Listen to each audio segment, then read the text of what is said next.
Oi, gente! Hoje é a nossa última aula de leitura e produção de imagens e a gente vai falar sobre o aspecto documental das imagens, começando pela parte documental e fazendo uma análise na segunda parte. A gente vai começar com 3 pontos: a economia do espetáculo, os acervos e arquivos e a imagem como documento. Nessa relação que a gente tem estabelecido ultimamente, que é muito íntima desse bombardeio das imagens na nossa sociedade, a gente não percebe o quanto que isso foi impactante ao longo da história, né? Os estudos culturais, desde os anos 60, têm debatido alguns dos termos que a gente vai discutir: cultura de massa, indústria cultural e sociedade do espetáculo. O espetáculo não é uma novidade na nossa vida, ele já existe há um certo tempo e os primeiros registros históricos estão lá na Idade Antiga. Então a gente tem Grécia com teatro, poesia, batalha retórica, guerra, invasão, vitória, comemoração, derrocada, etc, etc. Como a antiga é a mesma coisa, a gente tem a cultura da guerra e dessa coisa muito íntima com a governança, né, com as comemorações, com as paradas militares e com algum espetáculo que ficou muito íntimo da gente a partir do cinema hollywoodiano, os gladiadores, né? A mesma coisa vai acontecer com a Idade Média e os torneios, as feiras, os eventos religiosos e as maneiras um pouco cruéis e públicas de punição do sistema judiciário da época, né?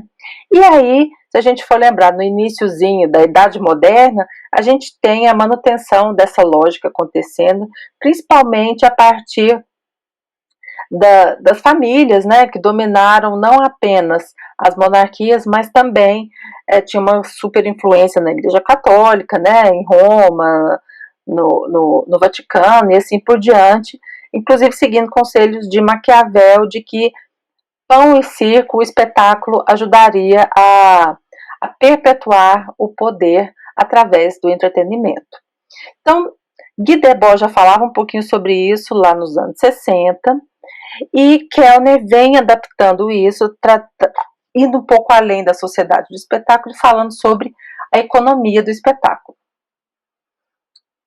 Para Debord, esse francês, o espetáculo é essa coisa que unifica e explica fenômenos aparentes. Dentro desse contexto, tem algumas questões que são importantes nessa discussão.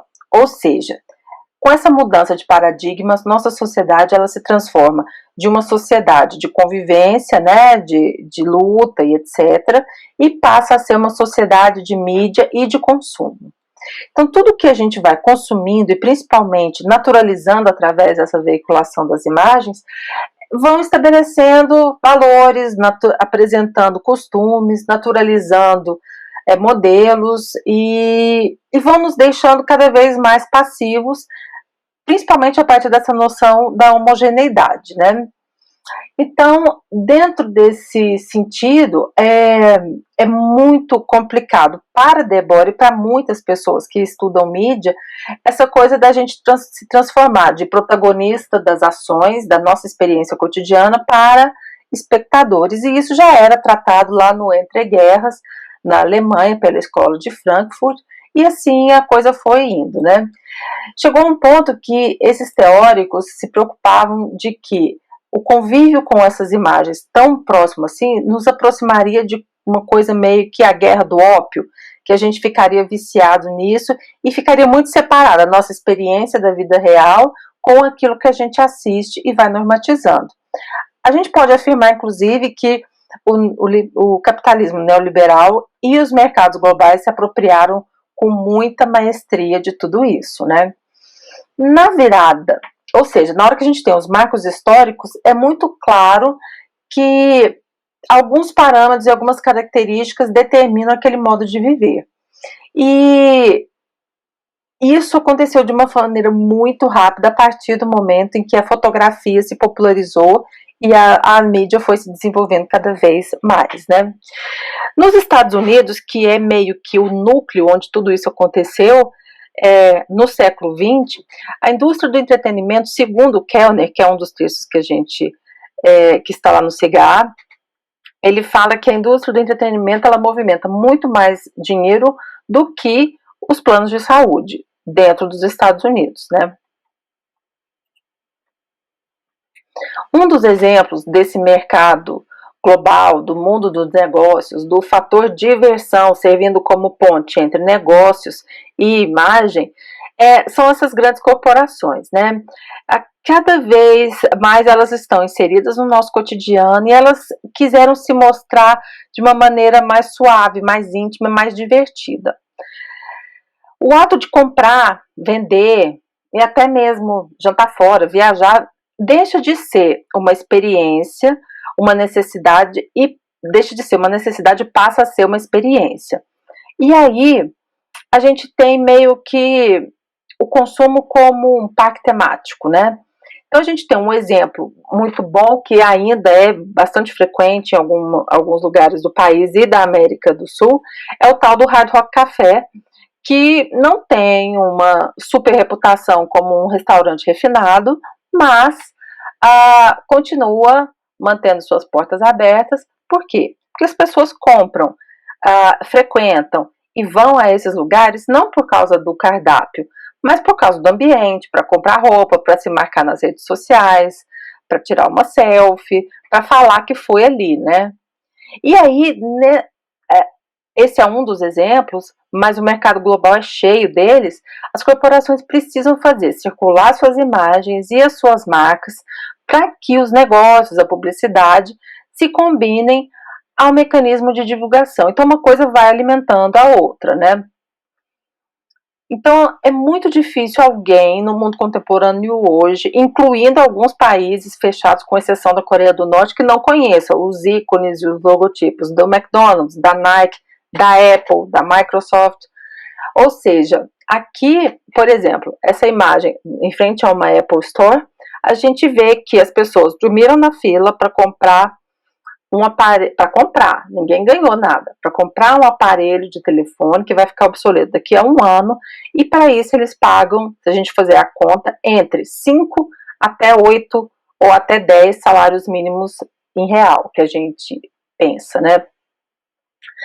Então a gente tem essas empresas que vão colocando seus logotipos nos produtos, nos anúncios, patrocinando bens culturais e vão tomando conta do espaço da vida cotidiana, evento esportivo, anúncio de televisão, merchandising, onde quer que eles consigam atingir os horários do comprador em potencial.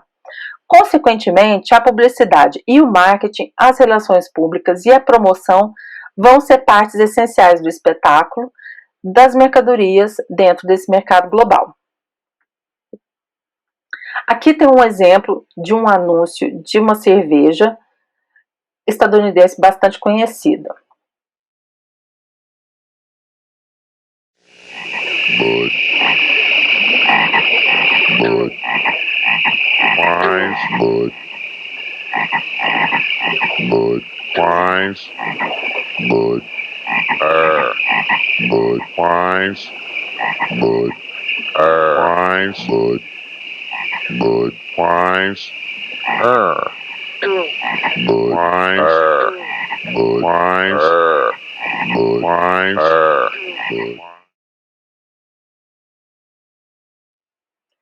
Ou seja, naquele anúncio que a gente acabou de ver, em nenhum momento é veiculada nenhuma característica da cerveja, nenhuma menção verbal à cerveja, e nem se mostra a cerveja. É uma linguagem de uma rã com um sapo e no final aparece a marca. E é meio que isso que acontece, né? Então aqui a mesma coisa, a gente pode fazer uma relação com o sistema de moda que vai retroalimentando a cultura do espetáculo, vai produzindo, divulgando, apresenta as peças, desfila. Tudo é importante nesse contexto, né? As roupas, as modelos, o local, o cenário, a trilha sonora, as convidadas, o burburinho, a cobertura. Depois disso vem a absorção disso pelo comércio mais popular, a adaptação para a vida cotidiana e mais shows ao patrocinarem celebridades em eventos específicos com outros lançamentos, né? Esse culto à celebridade também é uma produção e uma manipulação desse mundo do espetáculo de acordo com essa premissa. Essas celebridades são os ícones, né, dessa mídia, são aquilo que a gente quer ser, de uma maneira geral, E o entretenimento sempre esteve ligado nessa concepção de espetáculo. Aí a gente tem essa questão que a gente até mostrou um tempinho atrás, do entretenimento, do infoentretenimento, do espetáculo. Eles entram não apenas nessa hora em que você quer se desligar das suas obrigações, mas já está entremeado na economia, na política, na sociedade, na vida cotidiana. E a coisa vai desde a televisão até o palco, coisa ao vivo, coisa gravada, e vai incorporando essa dinâmica. A própria vida da gente, a gente vai imaginar, a gente tem uma facilidade muito grande de se imaginar, de se ver na nossa vida como protagonistas do nosso próprio filme, né? Inclusive os stories são um exemplo disso, né? E nesse sentido a gente vai, ao mesmo tempo, a gente é produtor, intérprete, consumidor, plateia, e esse espetáculo nunca acaba. No mundo do espetáculo, essas celebridades, elas representam cada segmento social relevante, e a televisão tem um papel muito importante nisso, né? Então, vendendo produtos, carros, moda, utilidade doméstica, mercadoria, comida, né? Indústria da alimentação, eles vão acompanhando e determinando estilos de vida e os valores dessa sociedade. E, além disso, a gente vai forjando um vínculo de muita intimidade com as celebridades. Então, Ana Maria Braga é sua amiga, influencer fitness, ela te ajuda a se exercitar na pandemia. Você pode nem gostar de boxe, mas ficou curiosa para ver o Mike Tyson, aquele senhor polêmico lá do século passado. E não é suficiente simpatizar com determinado time de futebol mais. Você tem que se vestir, tem que usar camisa oficial, frequentar a lojinha. Então a coisa vai ficando muito íntima, né, da nossa vida. Um dos exemplos é que a coisa vai ficando muito complicada. A partir do século XXI e em 2020 ficou ainda mais complicado, são os próprios valores, né, que a gente compartilha entre nós. Então, embora os teóricos já estivessem discutindo essas questões lá nos anos 90, isso estava muito no meio acadêmico. E hoje, se a gente vê qualquer notícia, inclusive uma notícia sobre alguém que você não tem a menor ideia de quem seja, se você olhar os comentários, você percebe que tem muita gente que sabe e acompanha, e qualquer notinha pode virar uma discussão horrorosa dentro dessas nuances, né? Gênero, orientação sexual, preferência, raça, etnia, religião, localidade geográfica, classe, economia, política, ideologia, a coisa vai ficando super complicada. Por exemplo, em 20 anos, se a gente pegar o que era o motivo para impeachment em 1998 e nos anos de 2018 a 2020, a gente vai ver que o parâmetro muda um pouco, e alguns dos escândalos eles vão dar o tom para aquilo que vai acontecer daqui a um tempo, né? Esse é um exemplo que provavelmente vocês não se lembram, dos rumores de um suposto relacionamento sexual extraconjugal do então presidente dos Estados Unidos, o Bill Clinton. Na época, a repercussão recebeu o título, claro, de escândalo Mônica Lewinsky, embora quem tivesse cometendo a infração, o cara que era casado não era ela, né? E aí, o elo mais fraco da história, a maior prejudicada, que é a estagiária de 23 anos na época. Então, houve pedidos de impeachment, o caso foi à justiça, foi encerrado com a absolvição de Clinton, um pedido de desculpas, confessou que teve uma relação imprópria e foi um tapinha na mão, né? Ele encerrou seu segundo mandato com o índice de popularidade lá em cima, mas as mulheres envolvidas no escândalo, inclusive a esposa dele, tiveram algumas consequências um pouco mais complicadas, né?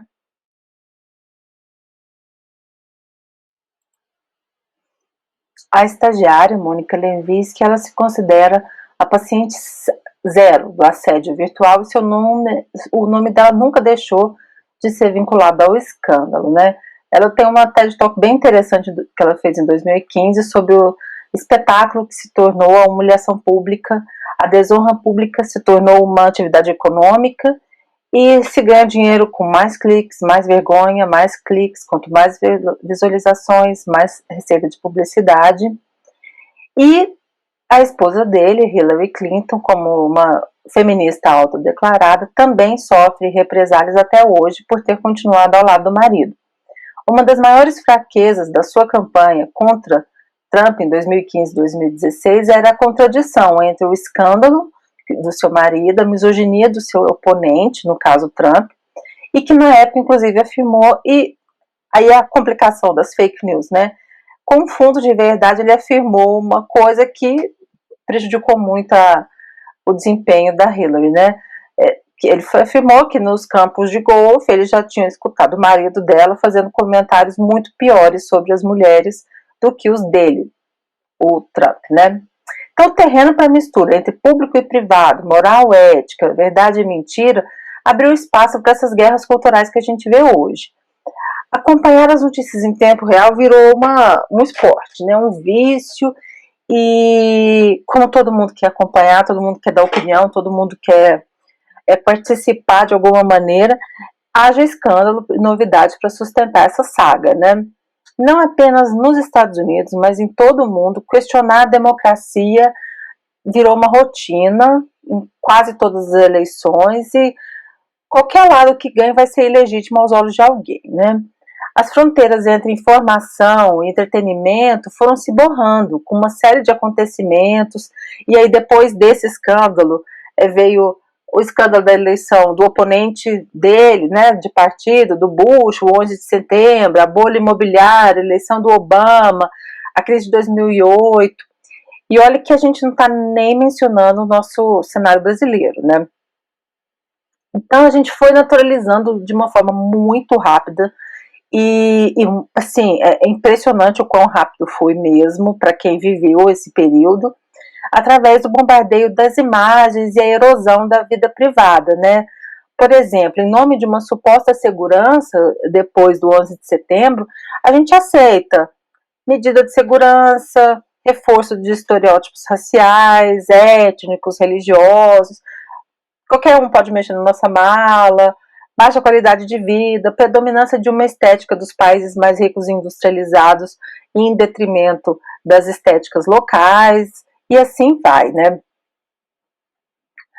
Então a gente tem essa história aqui de que desde que a gente começa a pensar a narrativa as narrativas da historicidade humana, né? Parece que a gente vai voltando um pouquinho no tempo. Então, tanto Susan Sontag quanto Peter Burke, eles vão mapeando como a fotografia passou a ser considerada uma testemunha ocular da história e da identidade. Então, através dessas imagens, os mundos vão ficando mais próximos, as culturas exóticas, né, vão ficando menos exoticizadas, como nesse caso, né, uma imagem aérea do Iraque, que hoje, desde então, tem sido retratado pelo mundo ocidental, no mundo ocidental, através de um ponto de vista ocidental, né? Se a gente acompanhar essa revolução histórica muito impressionante, em 2020 a fotografia completou 183 anos, né? E desde as primeiras impressões, aquelas efêmeras que não se fixavam no papel, passando por várias técnicas de revelação, chegando à abstração digital, a popularização do registro fotográfico foi revolucionária. Se para vocês já deve ser difícil imaginar um mundo sem internet, imaginem um mundo em que a maioria das pessoas nunca tinham visto uma imagem de si mesmas a não ser num reflexo de espelho. Então isso foi muito radical se a gente pensar em termos de desenvolvimento de tecnologia, né? Então, assim como antigamente, né, os desenhos, a pintura, a escultura, a fotografia passou a atestar a existência de uma realidade, marcar uma materialidade passada. Então, a princípio, a fotografia era dedicada a algumas questões e depois ela muda de figura. A princípio, a gente tem, por exemplo, aqui, né, no casamento da princesa Isabel, todo evento muito marcante do ponto de vista político, social e cultural era registrado fotograficamente, e poucas pessoas que prestavam esse serviço eram contratadas. Então a gente tem, geralmente, dadas as épocas, os mesmos fotógrafos assinando vários eventos diferentes, inclusive em diferentes partes do país, no caso do Brasil, né? Então as famílias abastadas começaram a montar os seus próprios álbuns, os seus arquivos particulares, e os meios de comunicação iniciaram esse acréscimo da imagem fotográfica à rotina dos textos, né? Então, aos poucos, com o avanço da tecnologia, facilitação do acesso, a fotografia foi ingressando nas mais diversas camadas da sociedade, né? E o primeiro governo de Getúlio Vargas, lá na década de 30, consolidou um papel importante, ou seja, Vargas não era de todo mal, né? Da fotografia como sinônimo de identidade e de registro pessoal com a primeira carteira de trabalho nos anos 30. Então, este é um dos muitos exemplos de como a imagem foi incorporando os valores sociais, as necessidades, tanto individuais quanto coletivas, tanto privadas quanto públicas, né? Aqui a gente vem para a nossa primeira análise. Então, começando com essa imagem que foi abundantemente reproduzida desde a sua publicação, o fotógrafo estava lá na Times Square, em Nova York, no momento em que as rádios anunciavam o final da Segunda Guerra Mundial, né? Foi uma beijação louca, o fotógrafo registrou esse casal e muitos outros. Então, ao vender essas imagens para a revista Times, como parte de uma matéria que mostrava cenas semelhantes pelo país inteiro, um monte de casal se beijando, muita gente disse que era principalmente a moça, né? E até 2012, que fruto de uma pesquisa, identificaram que a verdadeira moça beijada era a Greta Zimmer. E a partir de então ela contou a versão dos fatos dela, né? Então, essa imagem ela foi considerada por muita gente um ícone do romantismo e tinha uma narrativa muito diferente na realidade, né? A partir desse exemplo, a gente pode pensar que, em termos de registro da vida social, nem sempre as imagens têm uma história que faz sentido. Então, para além do que está ali visível, né, além da intenção de quem fotografa, as imagens têm consequências que vão se revelando em feitos e mensagens. Nesse caso, ela não era uma enfermeira, como tinha sido dito, ela era assistente de dentista, eles não eram um casal e nunca haviam se visto antes, ele agarrou à força e o beijo não foi consensual. Então, através dessa pesquisa, em 2012, eles se reencontraram, mas não houve muita emoção da parte dela e algum orgulho da parte dele, né?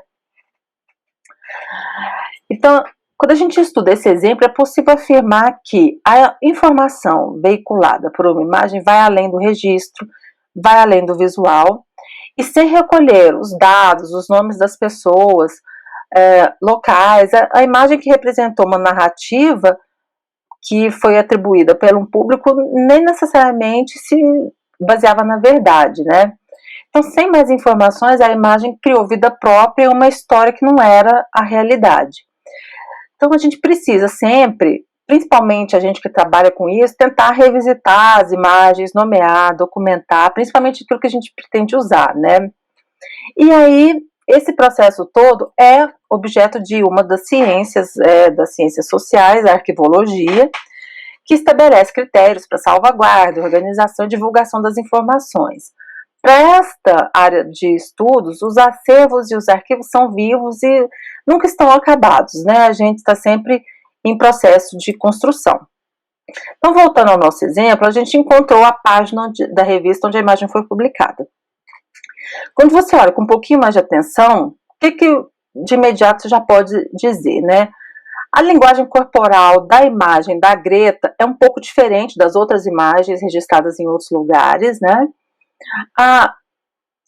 O destaque, o título, então, assim, celebrações espalhadas pelo mundo, né?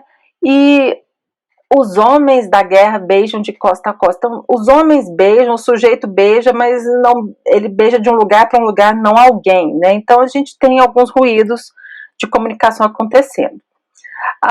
Quando a gente vem mais proximamente, a linguagem corporal, o texto, o destaque, ou seja, os homens da guerra beijam de costa a costa, de novo, né? Ao longo dos anos, outra montagem dessa fotografia se popularizou, afirmando que ela foi capa da revista Times, e não foi. Então, as fake news já existem há algum tempo, né?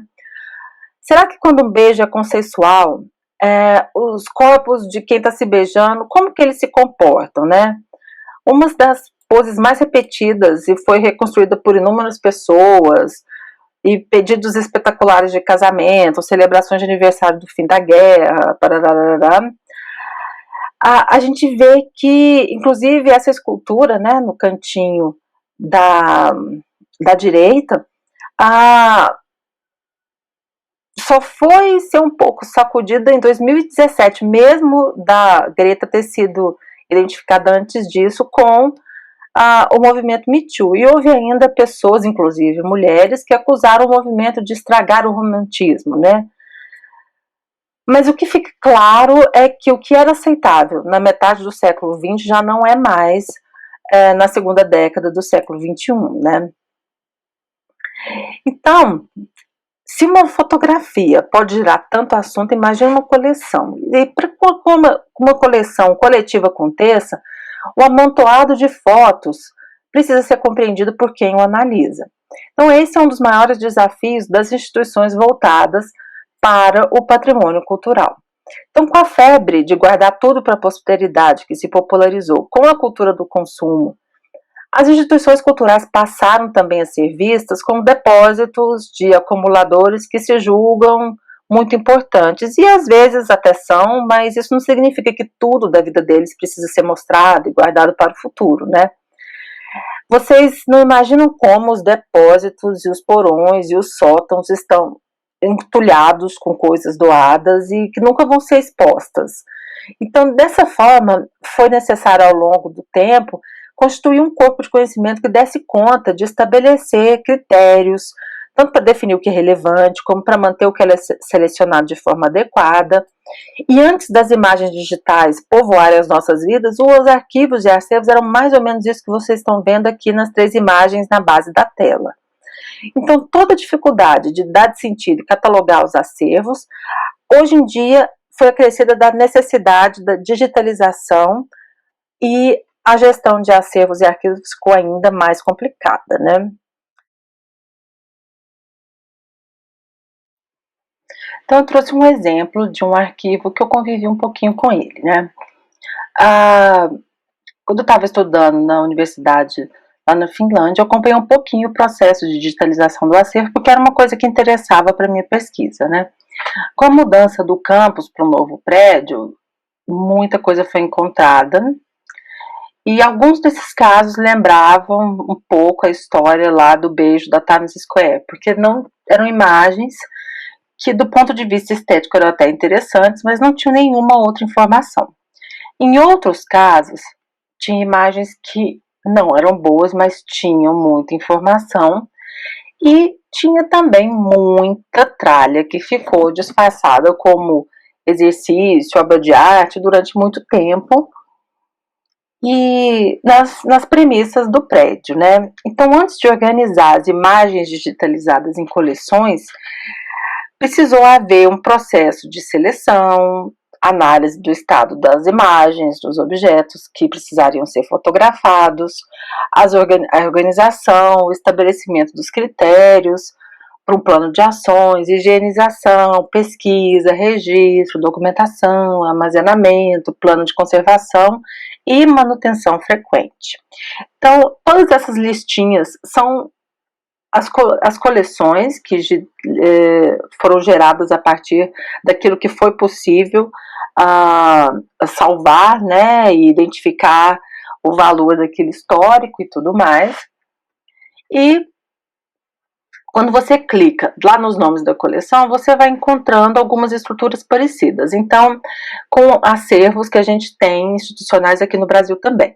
Então, aqui, nas 3 imagens da direita, você vê a coisa das coleções, esse formato, né, o formato de galeria que eu escolhi, mas você pode escolher um formato de álbum, enfim, uma imagem única. Tem os filtros e as coisas vão se organizando a partir disso. Mas para digitalizar, para compor o acervo digital, é necessário que a digitalização tenha uma certa qualidade. E nem isso a gente consegue, nem sempre a gente consegue atingir esse nível de qualidade, né? Há também projetos grandes, que tem um escopo muito maior, como são os arquivos nacionais, o Instituto Moreira Salles, que é excelente. E o que é muito importante da gente sempre lembrar quando vai lidar com o digital é que, e isso é uma das responsabilidades da cultura de massa e do espetáculo, né? O digital não é essa mágica que aparece nos discursos das startups, dos nerds, geeks e techs, né? Não é o nosso foco aqui, então a gente não vai se aprofundar nas discussões entre originalidade, autenticidade, e que a gente sabe que é um problemão nas áreas em que a gente lida com produtos visuais e de consumo, como a arte e a moda.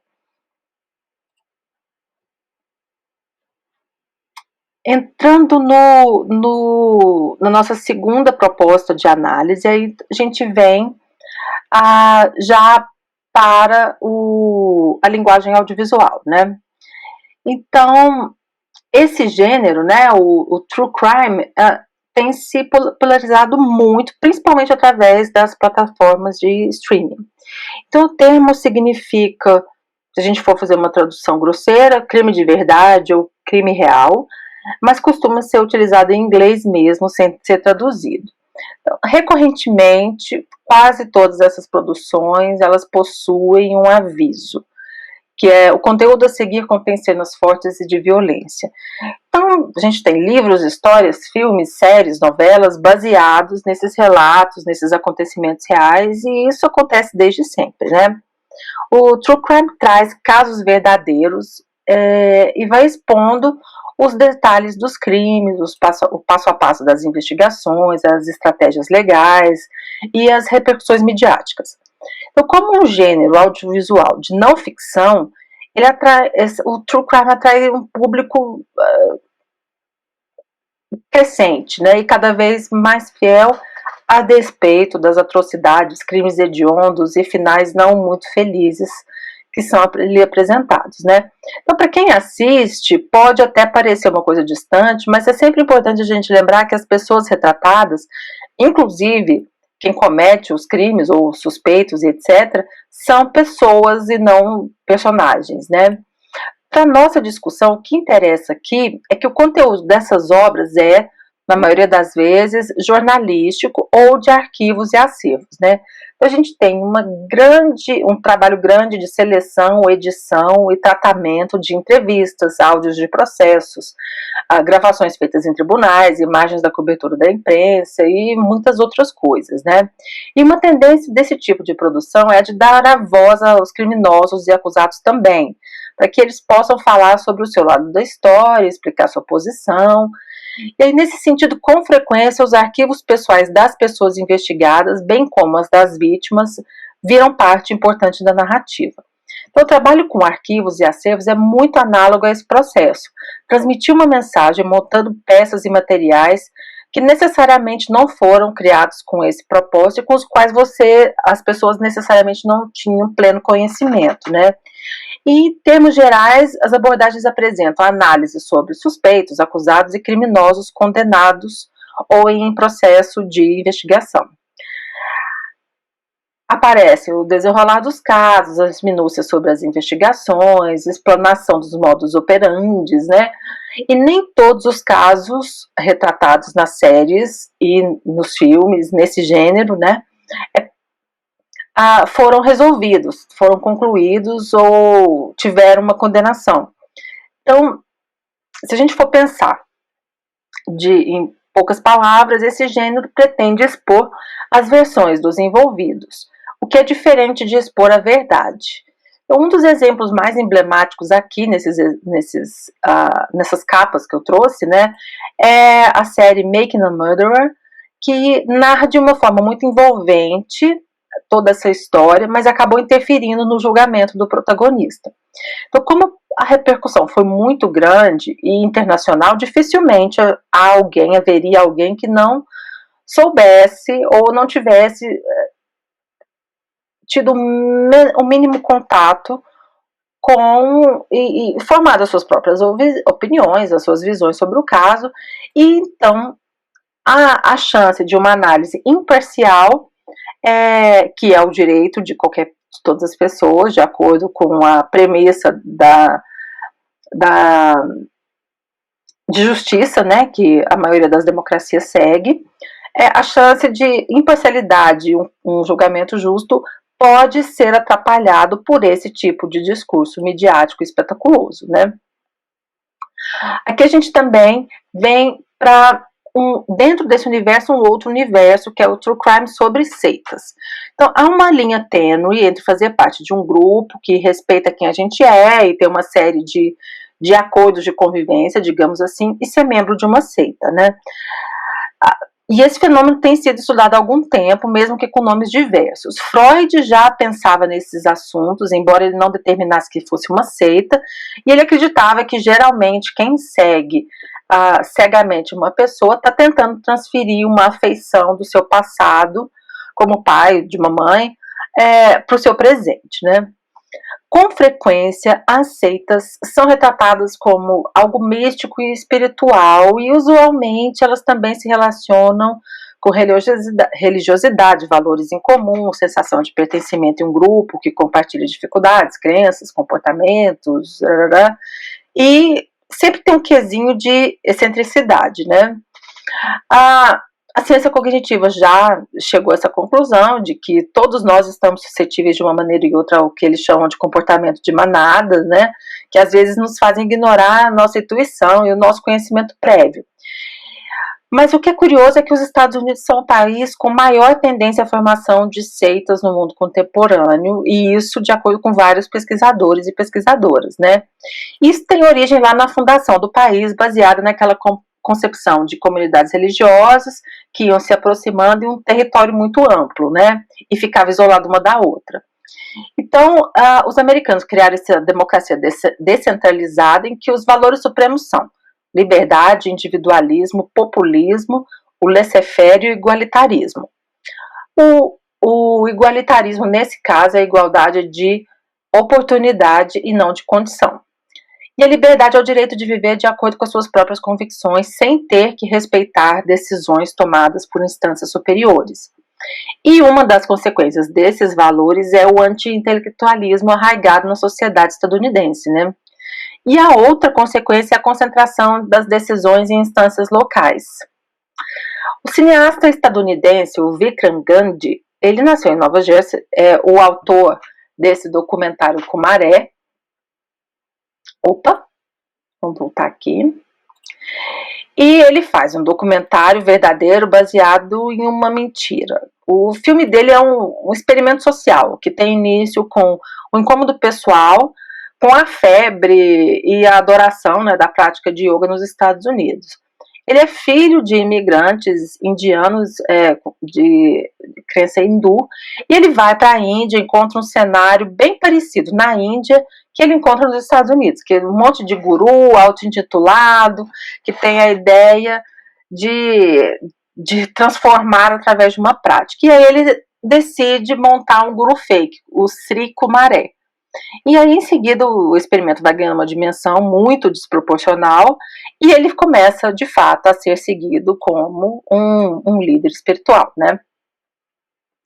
A gente também tem outras situações acontecendo, exemplos de narrativas que envolvem construções ficcionais a partir de acontecimentos reais e que parecem ter sido reais mesmos, e sendo ficção ou realidade, há uma certa familiaridade com a estrutura narrativa dessas histórias.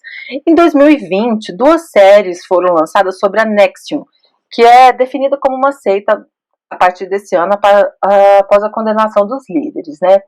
E a partir das narrativas, em ambas as histórias, a história é contada do ponto de vista das vítimas. Mas a estrutura narrativa é um pouco diferente, e a gente vai ver o trailer agora. If we understood the world, and if we understood ourselves, that's worth everything. ESP NXIVM is a methodology that allows people to optimize their behavior. NXIVM is the umbrella company. Keith was the founder. He had the highest IQ in the world. He was a legend. Our main belief is to have people experience more joy in their lives. It's a worldwide organization. LA has a center, San Francisco is building a center, Miami, London. You will be as ethical as possible. You will be that which you want to see in the world. When conventional solutions don't work, maybe the unconventional way of thinking does. They've hacked the human brain. I was looking around at all these people that just didn't seem joyful. I started to get concerned. There's a group of women that have signed a vow. They've given things as collateral. And they're trying to recruit other women to do this.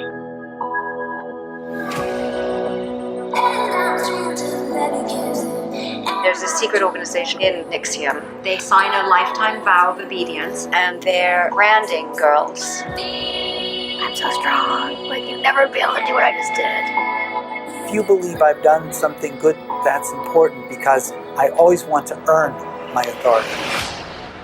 There's a lot of things about the organization that's just not right. Our commitment is our power. You stay. There's no good way to leave. Ever. As much as she doesn't know how to let go of this cult, I don't know how to let go of her. I have to expose what's going on. This has to be stopped. There are a group of people who are going to the press. We are filing criminal charges. It was like there was a crack in the dam. You know, these are adult women, and this is their choice. Nobody joins a cult. They join a good thing. All of the accusations are not true. Everybody is a blend of good and bad. You're branding my fucking wife. The unknown is scary, and some of the consequences are harsh. I have fucked up epically. We're playing some sort of game. Chances are I'm going to win. Let's say you're the kind of person who wants to do good. Where would you go?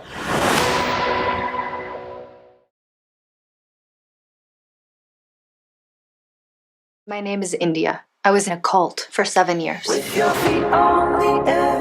When I was a child, I felt very loved, but I grew up looking for a more purposeful life. NXIVM was a program to make people's lives better. I found a real deep sense of community. I felt like I was in the right place. So how did we all end up in the clutches of a monster? Keith Raniere is the most horrific cult leader. He was someone that I really trusted. I can't tell you how much guilt I feel. My daughter. I had been in the presence of so much evil. I had to ask permission to eat. There's control of sleep. Demeaning sexual acts. It kept getting more extreme. All over the globe, we don't know how many victims there could be. The cruelty, it's beyond the pale. I didn't want to be saved. I had no idea the worst was about to happen. Where is my mind?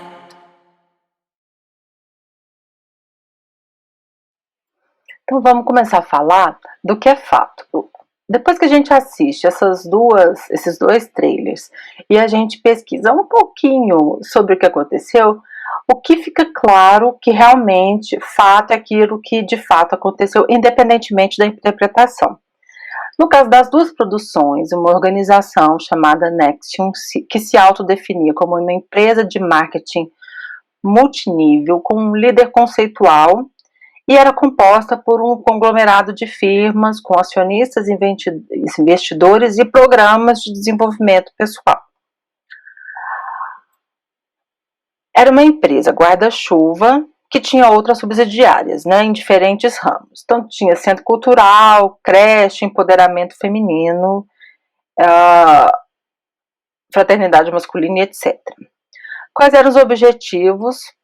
Autodesenvolvimento pessoal e profissional e bem-estar. Foi fundada em 1998. A estrutura de organização e de, digamos, plano de carreira é uma estrutura semelhante às escolas de artes marciais, em níveis que vão desde o introdutório até o mais desenvolvido, marcados através de faixas com cores distintas.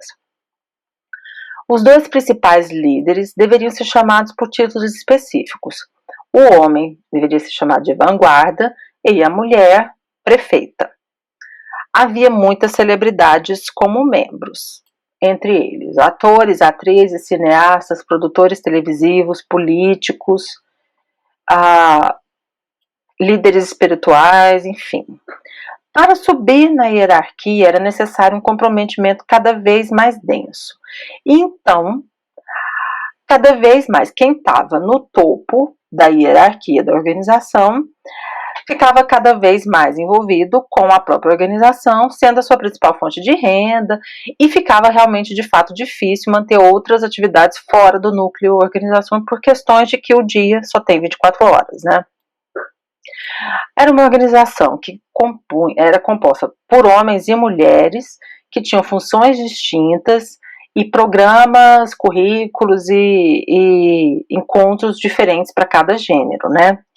Para fazer parte de cada um dos programas, além de pagamento financeiro, era necessário, e principalmente de um tipo dos programas, era necessário da garantia pessoal. Então, além do pagamento, fotografia, história da família, vídeo, coisas comprometedoras para garantir para a pessoa na hierarquia mais alta do que você não vai abandoná-la, né, no longo do projeto. E neste programa em específico, as pessoas se encaixavam, e as pessoas, nesse caso, as mulheres, se encaixavam em duas posições distintas. Ou elas eram escravas ou elas eram mestres.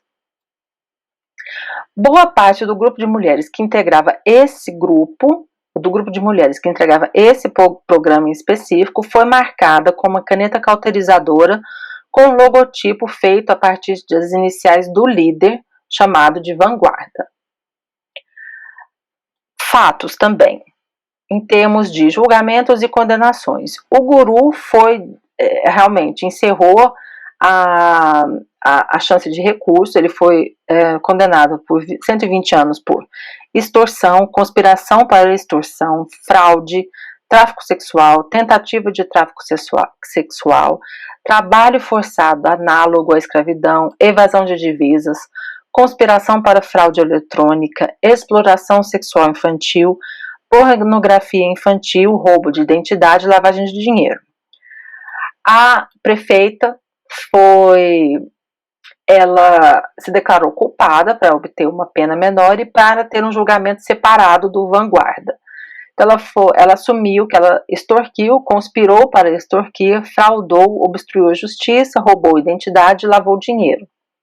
O de lavagem de dinheiro ainda está em julgamento. Alguns dos apoiadores e representantes foram condenados ou se declararam culpados com o mesmo motivo da prefeita: a conspiração para trabalho forçado análogo à escravidão, crimes de auxílio à imigração ilegal, fraude, uso fraudulento de informações pessoais, roubo de identidade, lavagem de dinheiro. Algumas já foram condenadas e outras ainda estão aguardando sentenças.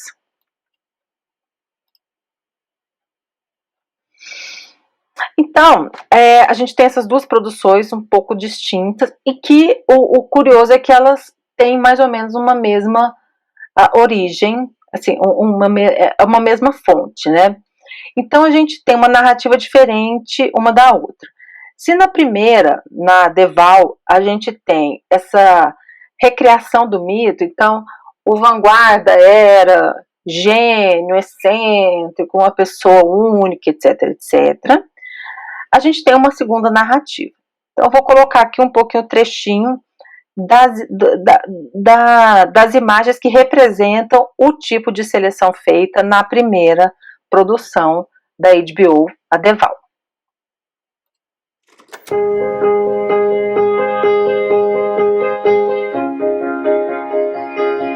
Love can be safe with me. No love can be safe with me. No love can be safe with me. No love can be safe with me.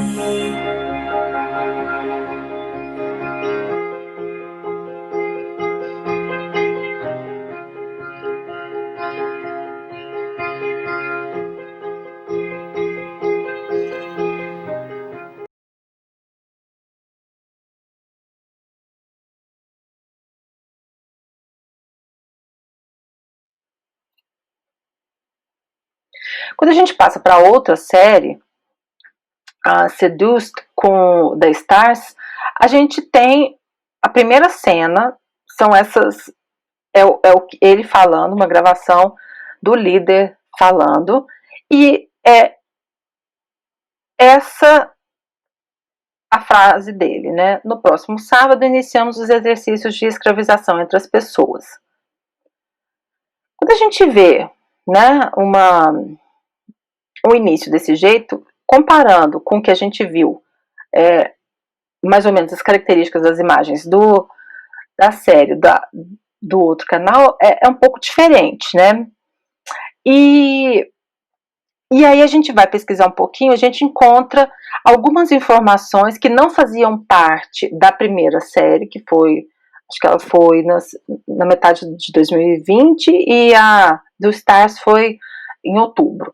Então a gente encontra facilmente algumas informações, ou seja, esse guru já respondeu alguns processos, faliu algumas vezes, foi acusado de pirâmide financeira, exploração sexual infantil, pornografia infantil. É fácil encontrar os históricos escolares dele, então ele dizia que ele era um gênio, que ele arrasava muito, não sei o que, não era bem assim, né?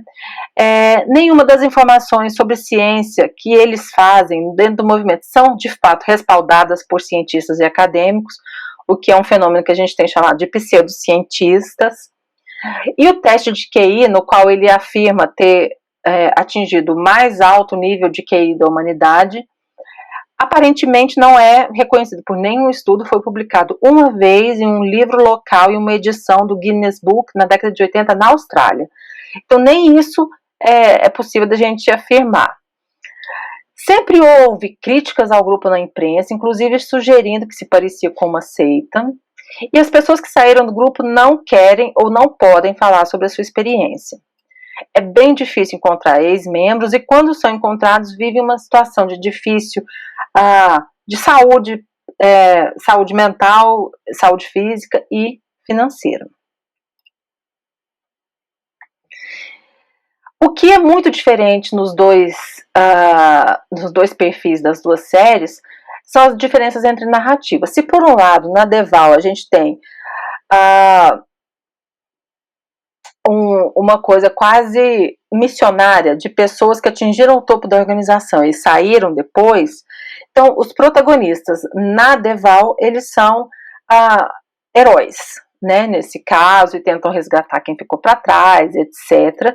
E a narrativa, em todos os episódios, tem muito mais um tom de justificativa, ou seja, qualquer pessoa está sujeita a entrar em uma organização como essa, e o uso das imagens produzidas pela narração e pelos narradores, elas seriam utilizadas para fins publicitários, inclusive um dos protagonistas da série da HBO era o cineasta que produzia essas imagens, e dá para a gente notar que tem uma onda meio idealizada, né, de propaganda de absorvente.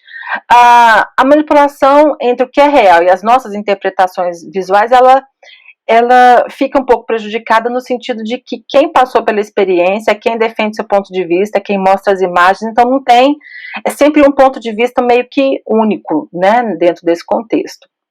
Na série do Stars, a gente também tem relatos de vítimas e sobreviventes, mas a gente tem o apoio de especialistas, pessoal da saúde, promotores, advogados, estudiosos, estudiosas, acadêmicos, jornalistas, definições, né? Ou seja, a gente tem um discurso que é multidisciplinar e se encontra com uma finalidade única. A luta cotidiana para superar os traumas e retomar sua autonomia é sempre lembrada, os desdobramentos e as consequências que até hoje as pessoas têm sofrido, os sinais durante o processo que hoje, racionalizando sobre tudo que foi passado, as pessoas conseguem encontrar, né? E tudo isso feita com imagens de arquivos diversos, com autorias diversas, contando com registros pessoais que não tinham a publicidade como fim, então é um pouco mais crua, né? E depoimentos privados que não deveriam ser vistos por ninguém, né? Por quem estava de fora. Então, a segunda série, ela conta uma história através de uma narrativa com pontos de vista mais múltiplos e diversos entre si.